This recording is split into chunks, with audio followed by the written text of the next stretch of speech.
Assalamualaikum warahmatullahi wabarakatuh. Bismillahirrahmanirrahim. Innal hamdalillah nahmaduhu wa nasta'inuhu wa na'udzu billahi min shururi anfusina wa min sayyiati a'malina. May yahdihillahu fala mudilla lahu wa may yudlil fala hadiya lahu. Asyhadu an la ilaha illallah wa asyhadu anna Muhammadan abduhu wa rasuluh. La nabiyya wa rasulullah ba'da. Segala puji bagi Allah yang telah memberi nikmat kita untuk dapat bisa mempertemukan kami di dalam pertemuan ini. Kedua kalinya salawat tak serupa salam kita sanjungkan kepada Nabi Muhammad SAW beserta keluarganya, kelak semoga kita mendapatkan syafaatnya di yaumul qiyamah. Amin Allahumma amin. Selanjutnya izinkan saya memperkenalkan diri. Nama Mutia Aisyah Ramadhani dengan NPM 2201010076. Di sini saya akan menjelaskan tentang sumber hukum Islam, yaitu Al-Quran dan Hadis. Mari kita tonton. Al-Quran secara etimologi dari segi bahasa merupakan bentuk masdar dari kata qara'a yang dimasukkan pada wazan fu'lan yang berarti bacaan. Nah, secara terminologi, kalam Allah yang diturunkan kepada Nabi Muhammad SAW yang dinukilkan kepada generasi sesudahnya secara mutawatir.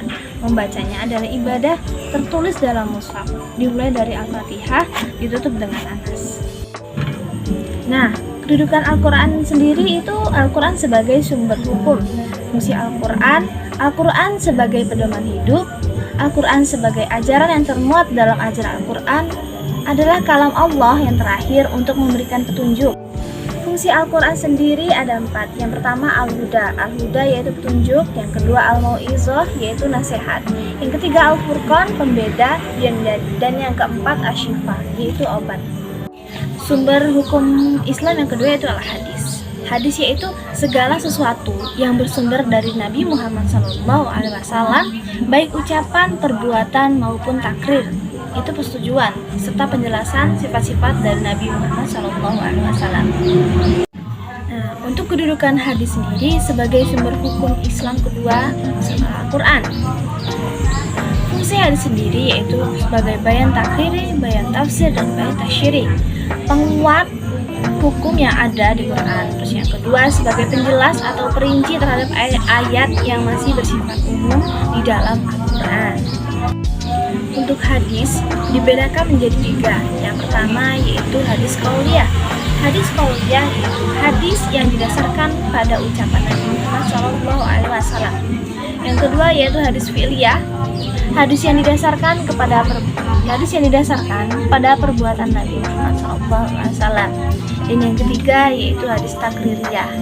Hadis yang didasarkan pada persetujuan Nabi Muhammad SAW. Hadis dari segi kualitasnya yaitu hadis sahih.